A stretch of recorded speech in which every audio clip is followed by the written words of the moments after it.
Bonjour à toutes et à tous, ravi de vous retrouver dans cette rentrée. On va reprendre nos analyses du marché, nos revues. La vie reprend de normal après les vacances.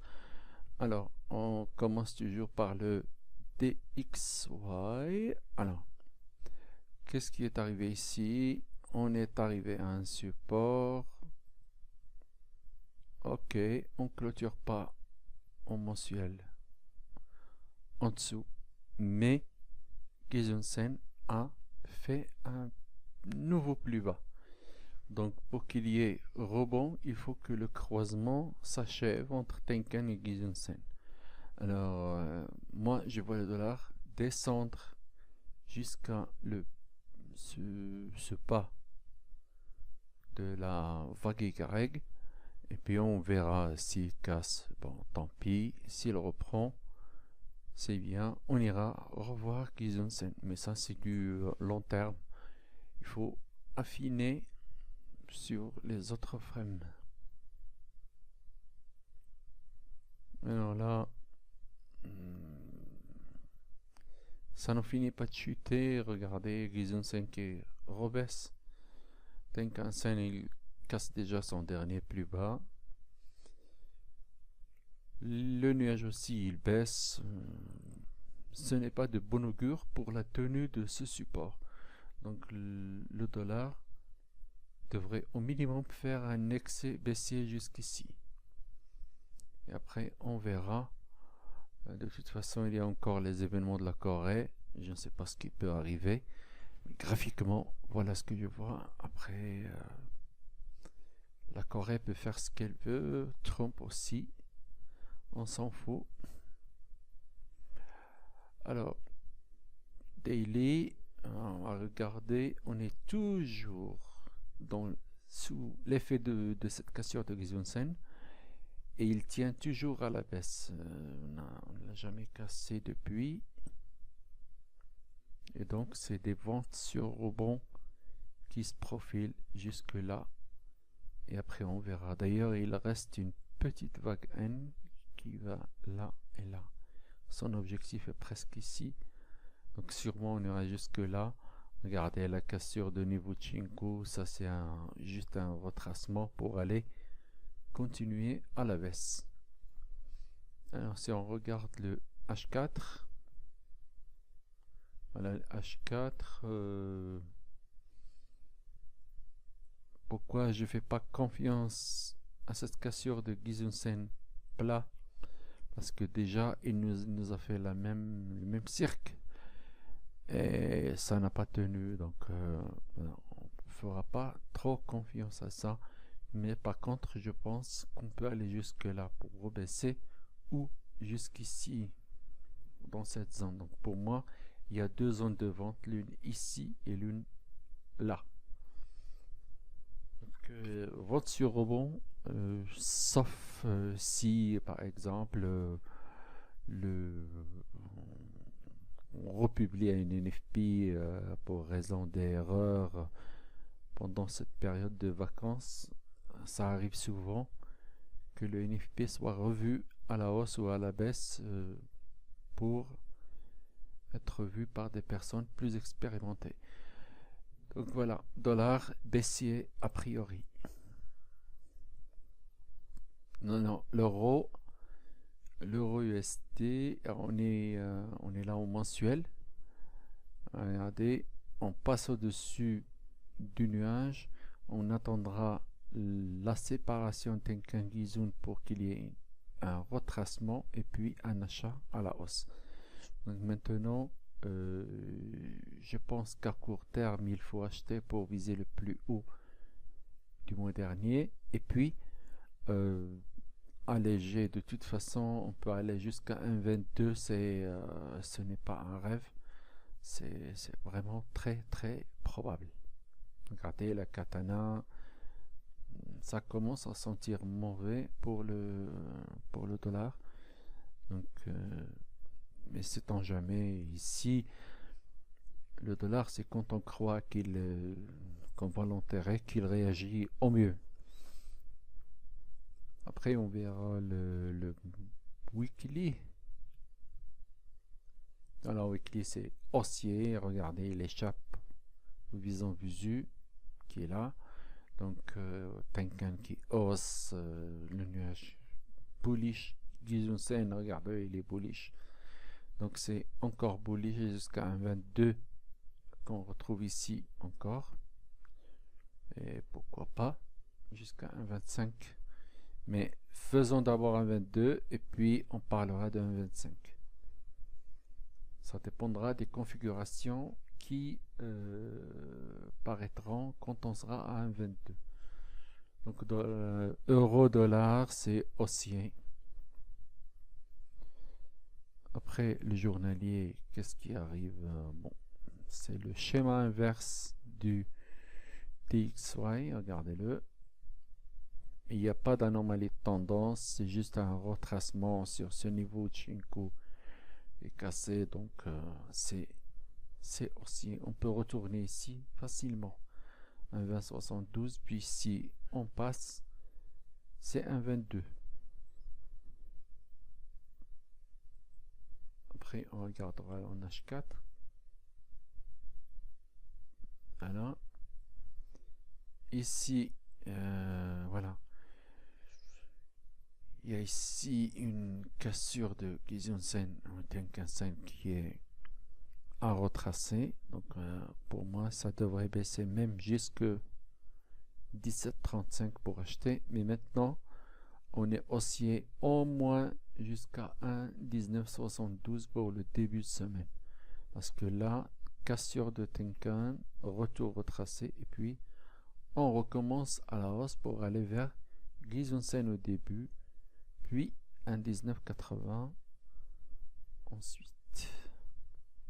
Et puis pourquoi pas encore plus haut, même jusqu'à un 20,65. Par contre, si on fait le pip de plus ici, ça va encore exploser et aller vers un 22. Attention, ça n'est pas un conseil d'investissement. Donc voilà, un achat ici ou là pour viser d'abord ici et Kijun Sen, et puis on verra si on passe en haut. Donc il y aura sûrement une hausse jusqu'ici, puis une autre baisse et puis une hausse. C'est tout pour l'euro-dollar. On verra encore le GBP-USD. Pour le GBP-USD, j'ai une feuille de route mensuelle. Regardez. Alors, voilà. Cassure de Tenkan, ici. Donc, il faut retracer jusque là pour remonter. Donc, voilà. C'est haussier, signal haussier, mais on retrace jusque là pour aller vers Kijun Sen d'abord, 36,55. Donc après, il faut affiner tout ça sur du plus court terme. Donc je supprime tout ce que j'écris ici. Alors, on regarde l'hebdomadaire. Bon, l'hebdomadaire, regardez-le, il casse le Tenkan Sen à la baisse. Il va retracer ici et puis on retourne jusqu'à Kijun Sen, puis ici la ligne de tendance qui commence ici et qui va par là. Donc il y a un 0 et 1.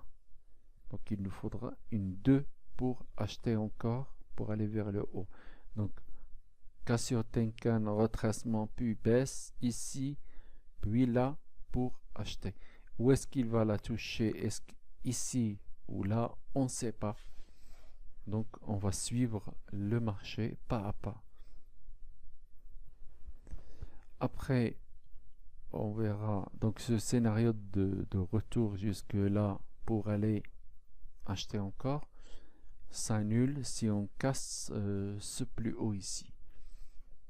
J'avais parlé déjà de cette résistance ici, je n'en tiens pas compte, elle est travaillée plusieurs fois, elle ne sert à rien à mon avis. Après on verra le journalier, regardez-le.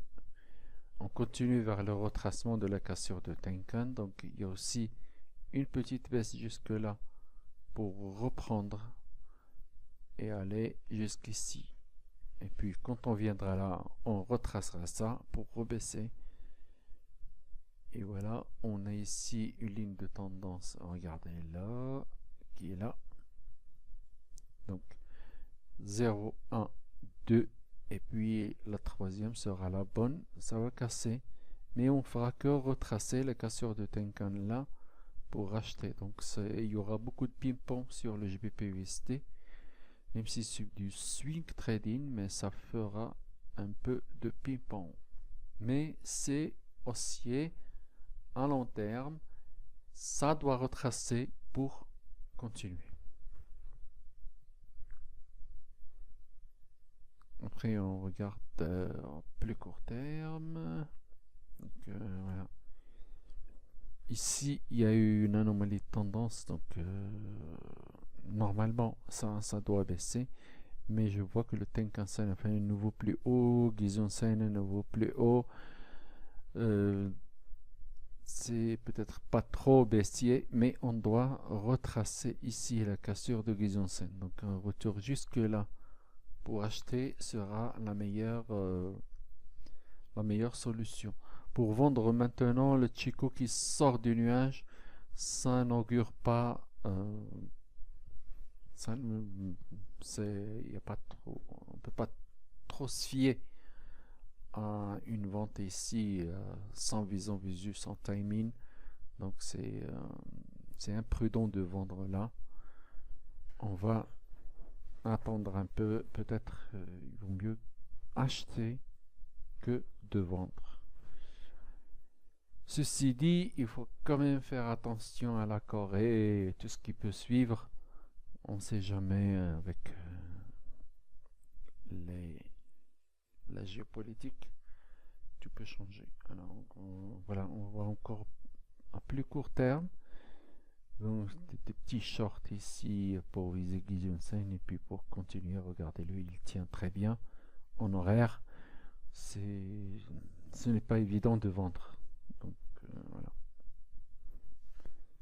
C'est des achats sur repli jusque là ou jusque là pour acheter. Je préfère plutôt que de vendre. Je vais voir quand même le H6. Peut-être qu'il y a quelque chose à voir. Et voilà, c'est juste le Tenkan-sen qui est plat. Peut-être une petite baisse ici. Et puis on reprend à la hausse. Quand même, il échappe au vision visu ici. Vous voyez. Donc il passe. Donc la paire est haussière au moins jusque là à 31,90 par exemple, et puis alléger ou mettre stop 0. De toute façon, c'est à vous de gérer votre traite. Passons donc aux indices. SP500, il faut voir le mensuel d'abord, puisqu'on a eu la clôture mensuelle. Bon, Kijun-sen qui s'aplatit, Span 2 qui s'aplatit. On a ici un creux, mais il faut un mois pour y arriver. L'anomalie de tendance n'est pas encore là, mais il se peut qu'on revienne jusqu'à ici, Tenkan-sen, pour reprendre à la hausse. De toute façon, il n'y a pas de signal de baisse pour le moment. On ne peut pas dire ici qu'il y a un doji ou il y a quoi que ce soit d'autre, parce que là, regardez ici, et là, ce sont des bougies d'hésitation, mais quand même, il arrive toujours à s'en sortir. Donc, voilà. Il n'y a pas de signal de baisse, de toute façon, sur les futurs en mensuel. Après, on regarde le SPN Weekly. Alors, ça casse Tenkan sans anomalie de tendance, sans vision visuelle. Il n'y a pas de timing pour vendre. Ici, je pense que voilà, on va retracer jusqu'au Tenkan-sen et on reprendra ici de toute façon à court terme. Et après, on verra. Donc, Même si la cassette est Tenkan, cette cassure là est très importante, très forte. Ça n'inspire pas confiance pour les ours. Alors là, un peu, on retrouve le retracement jusqu'au Tenkan en Delhi. Ici, moi j'attendais une vague qui va aller jusque là, mais de toute façon, elle n'est pas encore annulée parce que c'est juste un retracement de cette cassure qu'on a eu ici.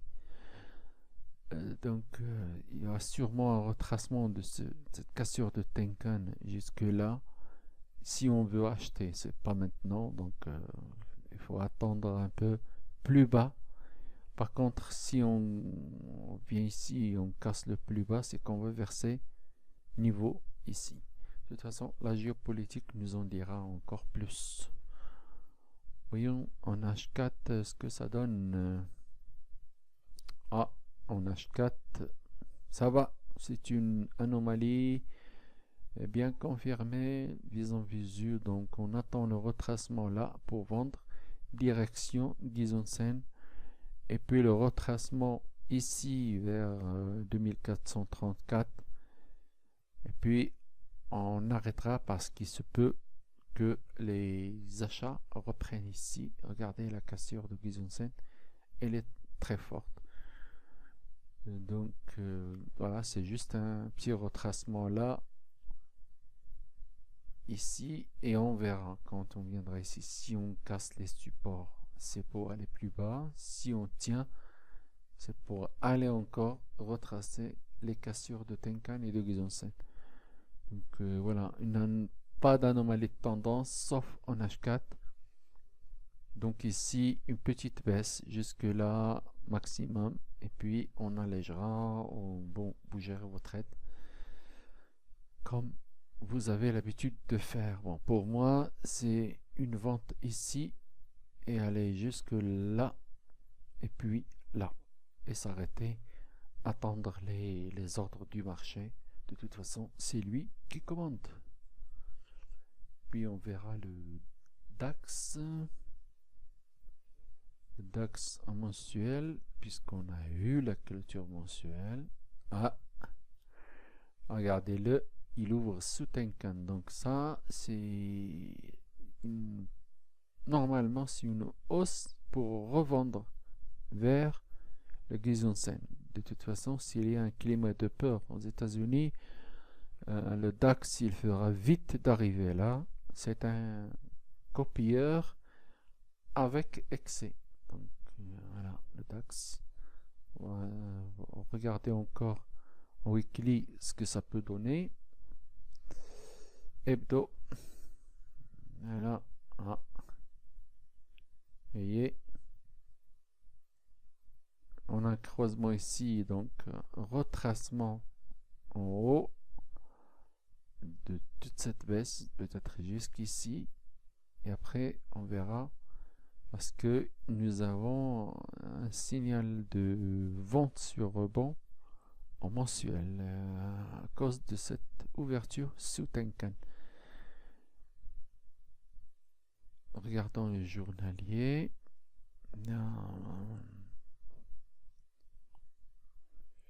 Ça n'a ni tête ni queue, sauf la tenue de ce support là dont on avait parlé dans les vidéos précédentes. Ça a fait quelques excès quand même, et on verra, on tradera à court terme, c'est tout.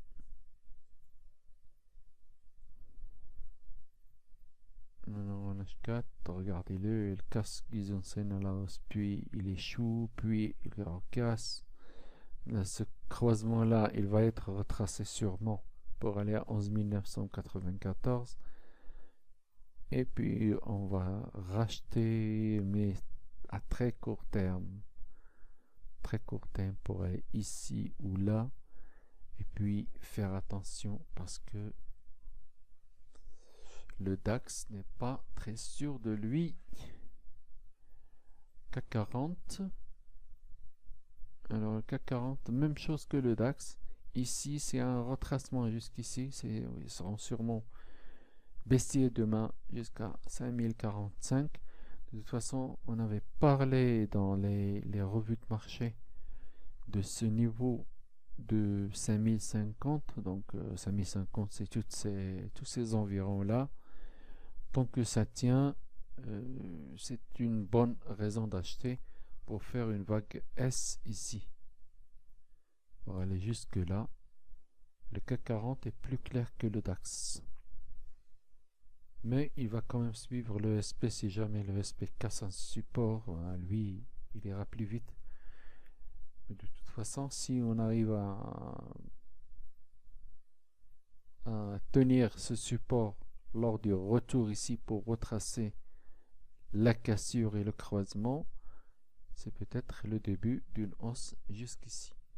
Par contre, si on casse par là, on ira d'abord à 4950, puis les autres objectifs que vous voyez ici. Voyons donc à très court terme, bon, par exemple H1, regardez-le, il casse le Tenkan, le Chico qui sort du nuage. Bon. Il n'y a pas d'anomalie de tendance pour le moment. Et on verra. C'est peut-être une baisse encore jusque là parce que les gros frames montrent une baisse jusqu'ici pour encore racheter, mais sans grande assurance que l'achat sera gagnant. Ce sera donc tout pour cette vidéo à la rentrée. N'oubliez pas de liker, de commenter et de passer sur mon site ishimokuacademy.com.